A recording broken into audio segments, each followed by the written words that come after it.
Welcome to the Autonomic Homeostasis Activation Podcast. I'm Tom Powles. And I'm Ruth Lorensson. We'll be unpacking what it looks like to activate your brain to holistically manage stress and trauma to facilitate homeostasis. Being free to experience wellness in body, mind, and spirit. Thank you for joining us. Let's get this conversation started. Well, hey there, Tom. Hey, Ruth. This is going to be cool because we actually recorded a number of sessions, podcast episodes, with someone we highly rate and who's become a bit of a friend of ours now. Yes. Scott Turner. Now, some of our listeners might know who that is, some might not. But we're doing this episode before we're going to really launch the recorded ones that we did with him, mainly because the first one we did with him was like the audio didn't come through very well. And we actually... Technical difficulties. And then we just thought, actually, this could be a good opportunity just to talk through, what was talked about in that episode. Give a bit of an introduction to Scott, because you've got a bit of a history with how Scott, and particularly his work, how his writing really became a part of a critical influence in your own work. Oh, absolutely. So we're going to talk about that, and then we just felt like this could really lead very nicely into we've got 2 other interviews with him that was so good. So you guys are in for a real treat. So why don't we start off with, who is Scott Turner, Tom? Like when I met you a number of years ago, I remember you were like sharing all of these things that influenced you. And on your bookshelf, you have a lot of books, but there's a few that are the very special. Exactly. So talk to us about Scott Turner and how, who was he to you in the space of AHA and your own journey with discovering AHA? Yeah. So AHA is, and why it's able to allow the brain to produce the healing, restorative wellness that the brain itself can do, that humans, we just can't do that, is because of a combination of homeostasis and interoception. Interoception is that sensory awareness of what is happening in my body, but homeostasis is life. And when I first discovered and figured out how to get the enteric nervous system, that part of our brain that isn't in our head, it's in our gut, to initiate that conversation, that interaction with the rest of the body, to get everybody on the same page and experience wellness, I discovered that through some personal experiences of my own, physiologically related to seeing some things that were resolving some trauma, and then putting 2 and 2 together and getting 4, where I'd always gotten 3. And I couldn't figure out why isn't 2 and 2 adding up to 4, and it keeps adding up to 3, and I can't figure this out. But what was critical to my understanding of what have I discovered? What have I figured out? What is this?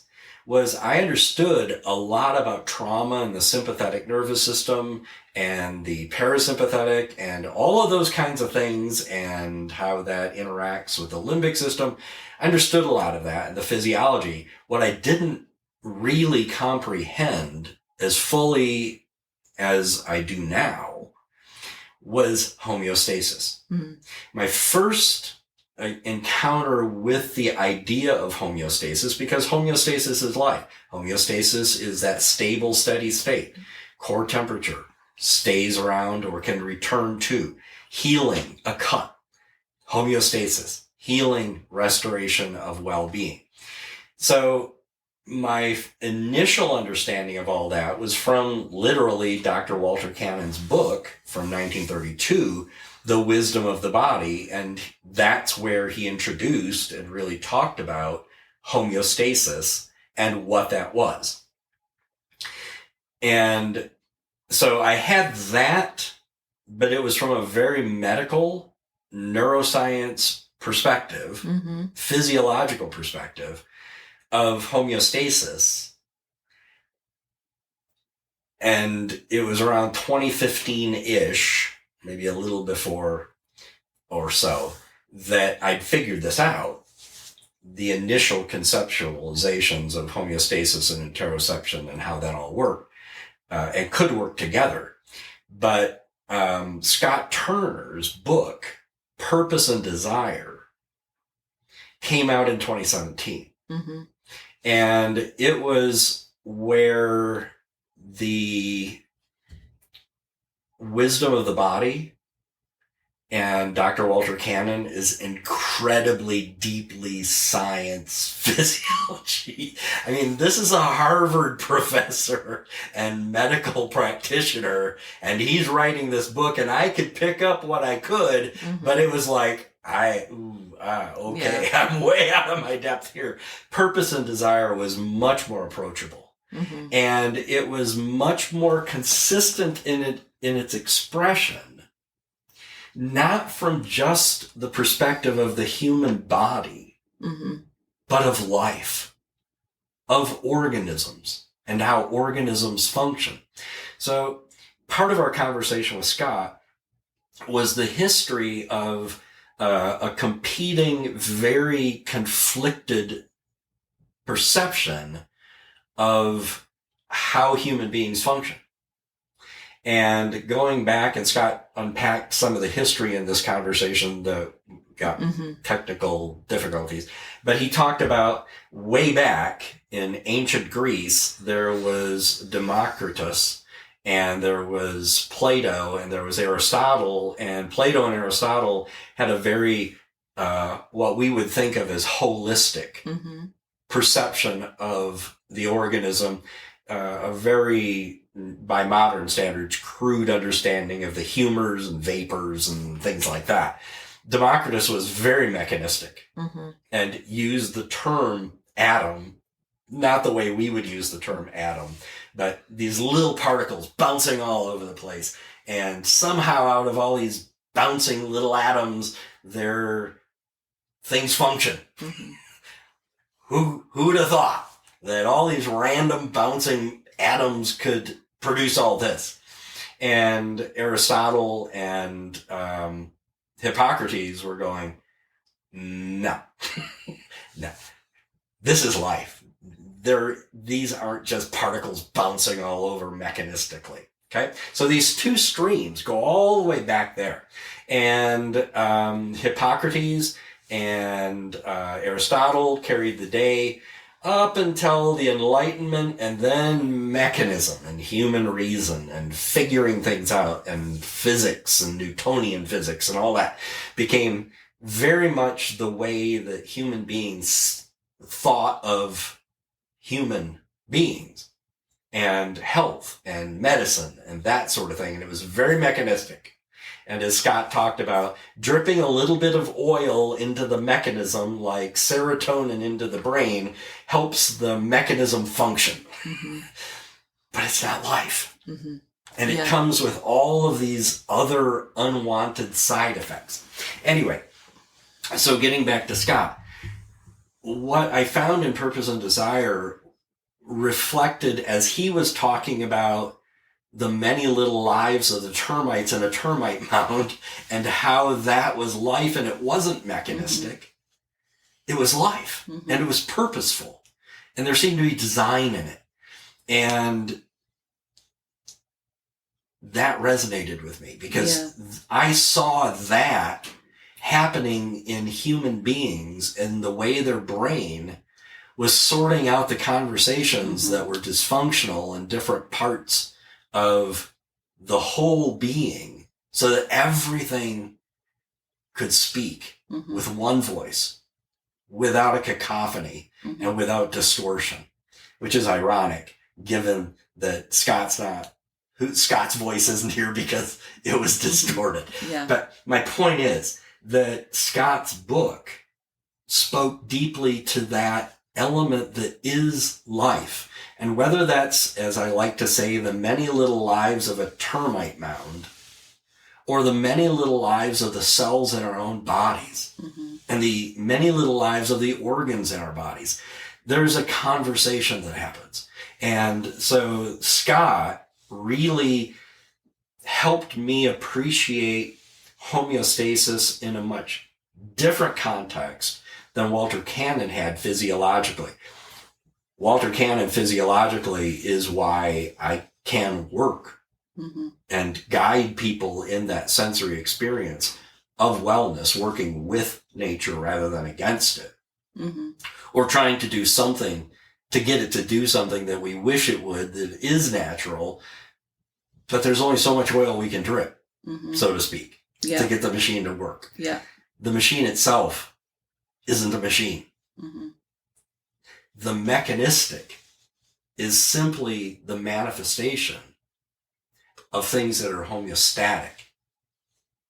In other words, as conversations are happening and things are working well, it gives the appearance of a machine. That's a well-oiled machine, but it's not a machine. That's the after effect of life itself thriving. So that's how that came to be. So then, years later, I actually got to talk to the man. And let's talk about that, because it's a fun little story.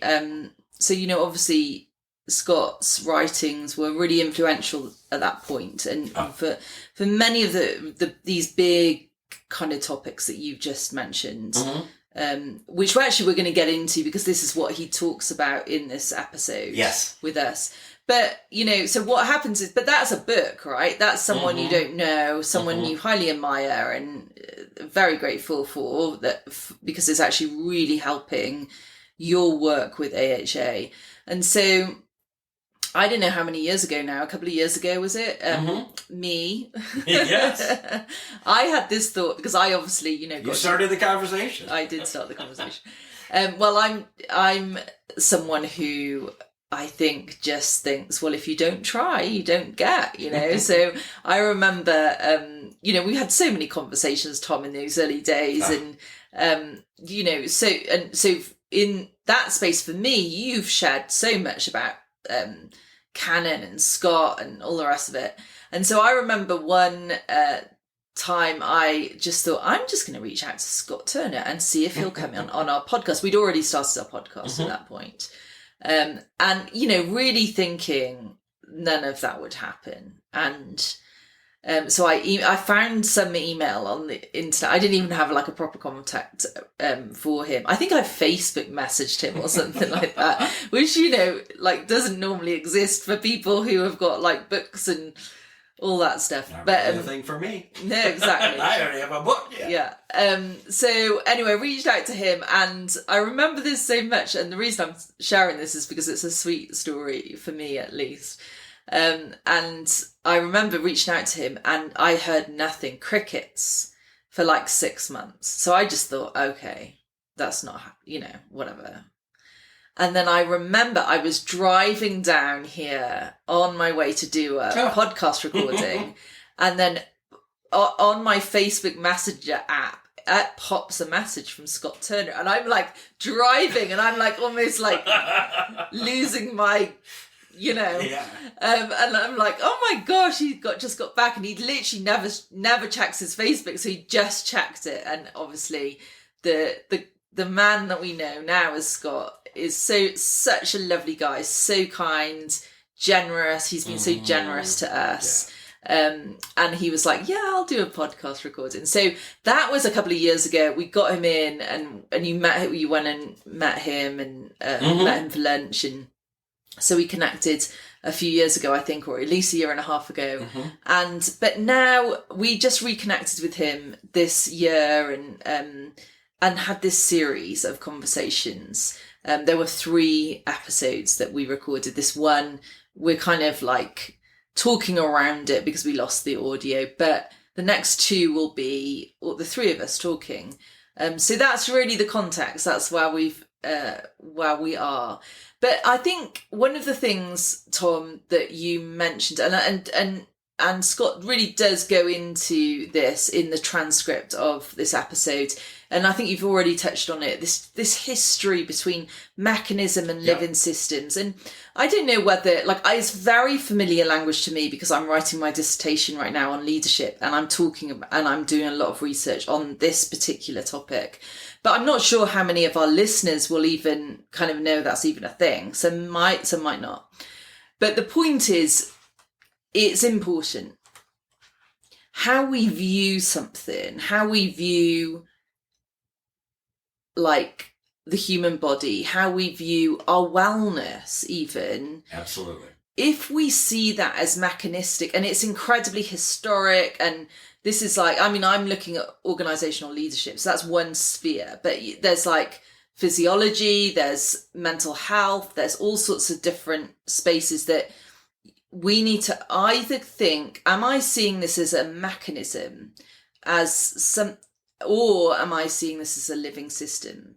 Mm-hmm. And Scott did this amazing kind of historic overview, didn't he? Mm-hmm. I'm so sorry you missed that, but maybe we'll get him to talk about it again, but he just went right the way through, and you've obviously just given us a little bit of that, about the history of cultural thinking and scientific thinking, and how the mainstay really even today is mechanism. It really is. It's people think very mechanically about something. Mm-hmm. And you've experienced that in your therapy, even in the therapy world, we have our therapy is something we give to the body. Cognitive behavioral therapy. Uh-huh. Thought, feeling, behavior, change the thought, change the feeling, change the behavior. Yeah. Very mechanistic. Yeah.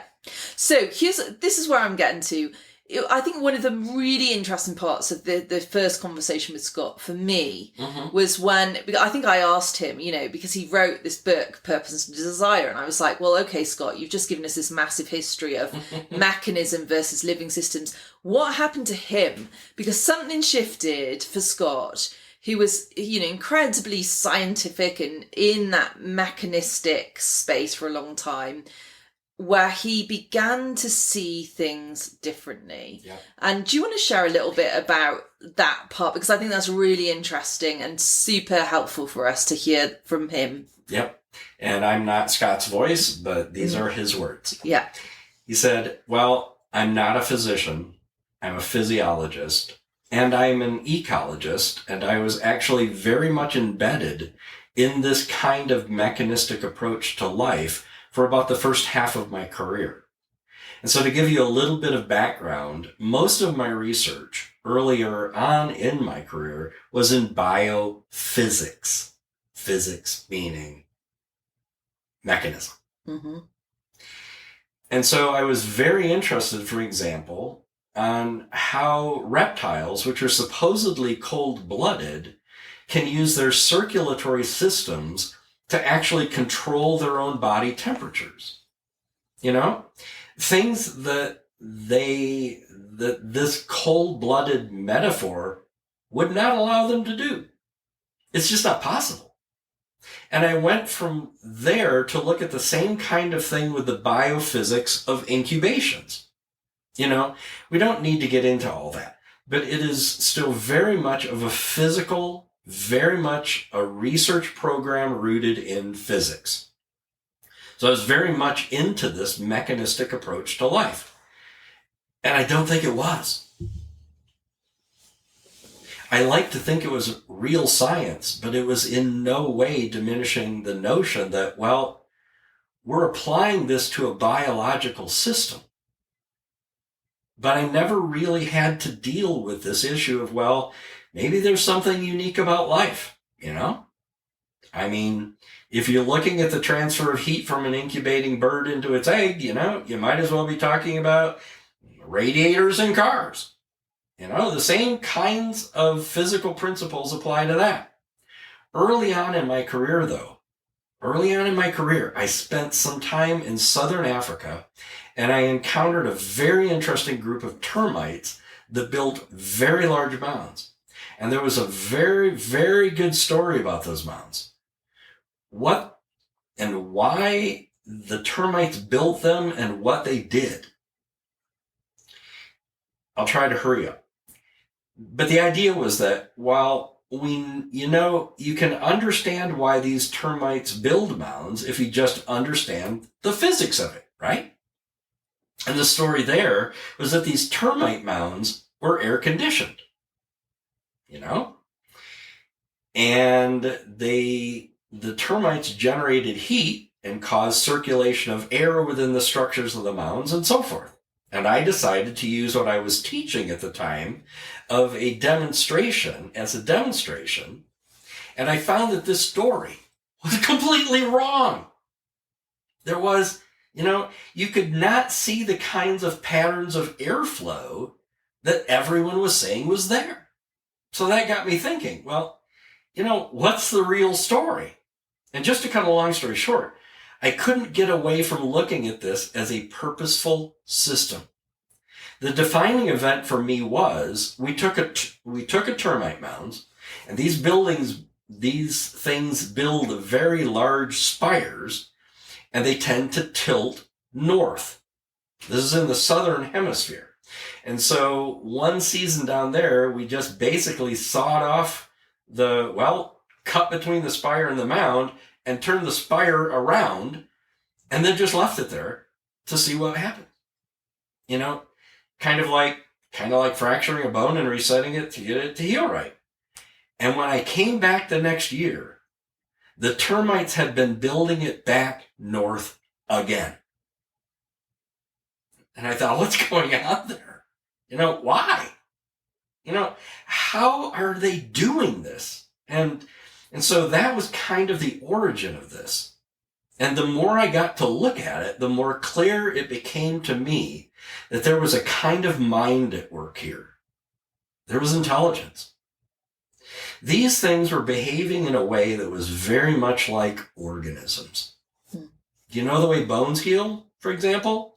I use that analogy. Well, these termites were healing this mound that had been disrupted, and that got me just watching what termites did. And I spent one field season there just watching termites, watching what they did, seeing how they responded to different kinds of things, and I couldn't get away from this.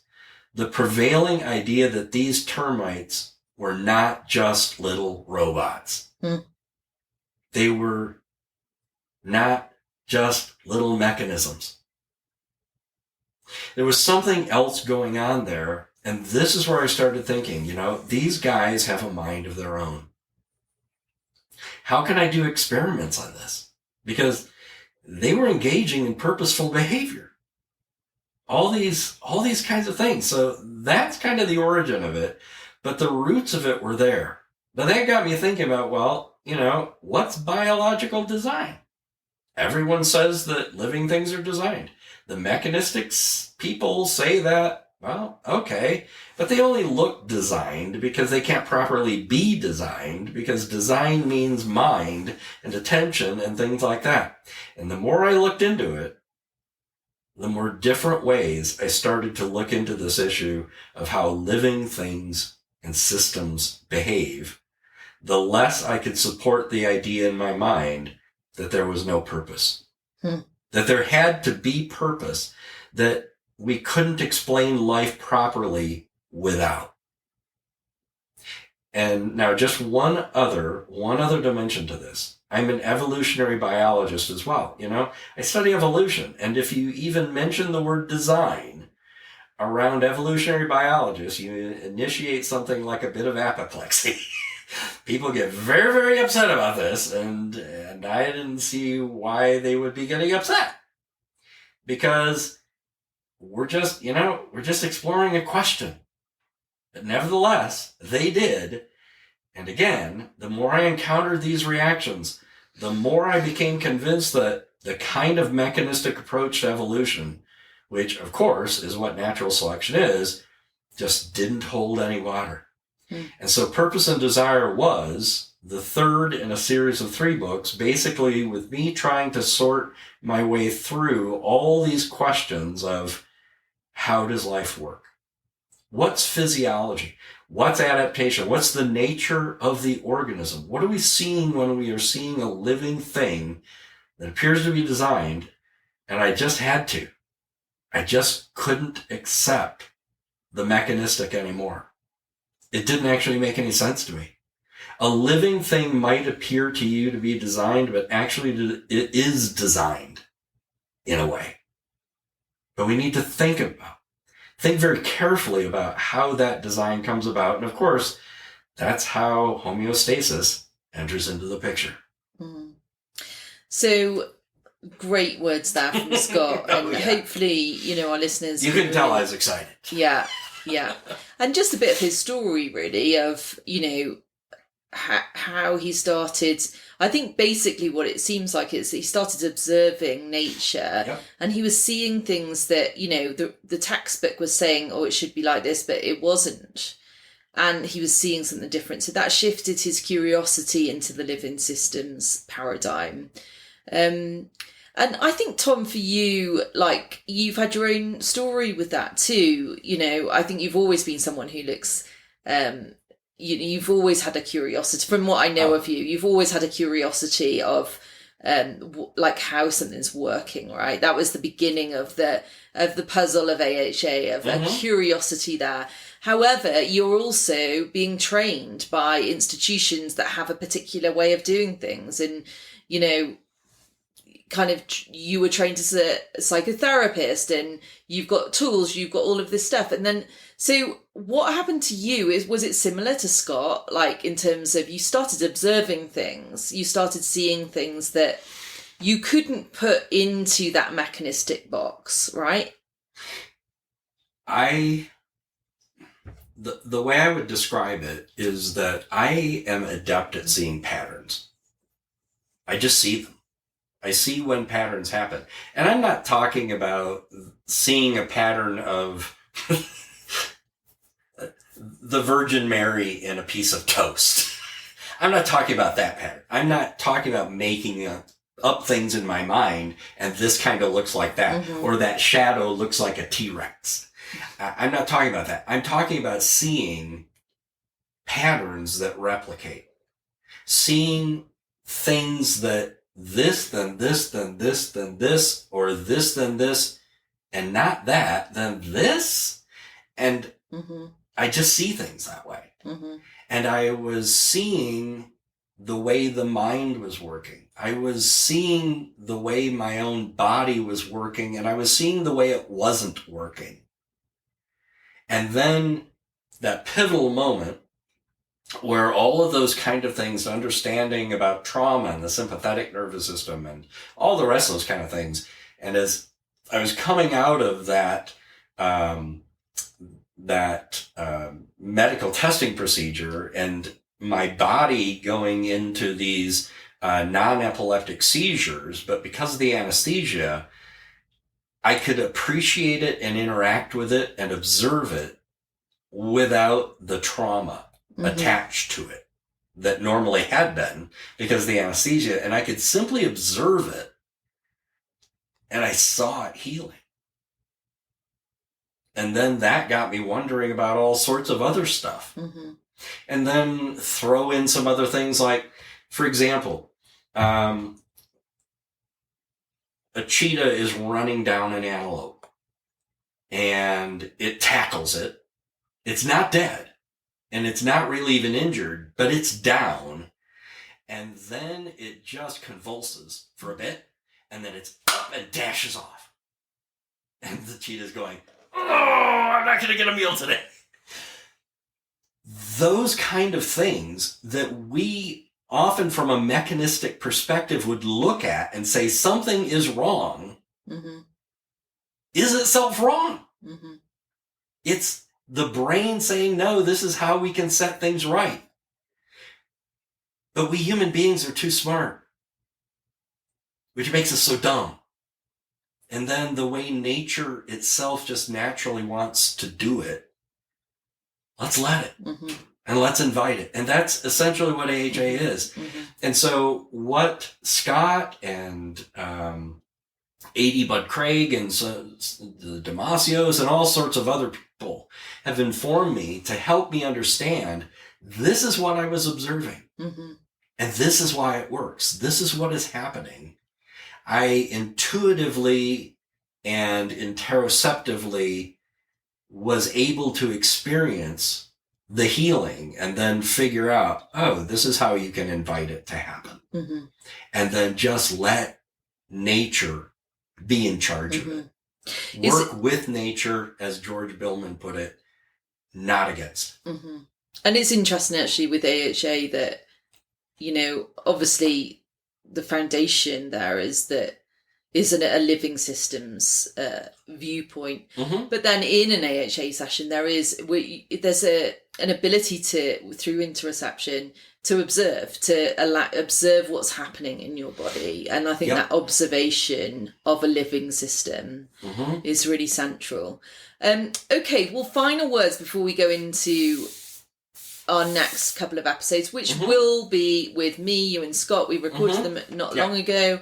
And it's really cool. We go into many little lives. We go into this idea of, you know, how there's collective conversations, and it's brilliant, guys. So, but Scott kind of you know, at the end of what he just said there, he talked about homeostasis. So that's what led to this idea of understanding, shifting from mechanistic to living systems. And that is really important in homeostasis. And for us, wellness, right? Absolutely. That is wellness. Yes. So what could you kind of sum up some of Scott's influence and some of your own thoughts in that space? What are we talking about here with that viewpoint of living systems, homeostasis, wellness? Like, how does this impact the journey of wellness?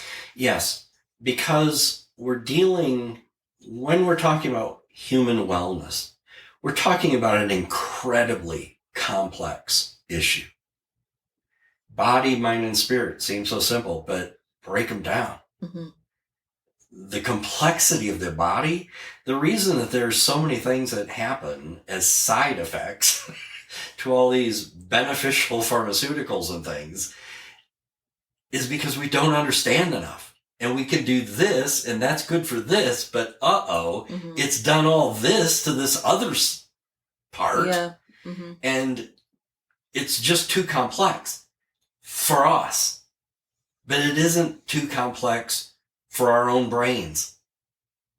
It's too complex for our minds. It is not too complex for our brains.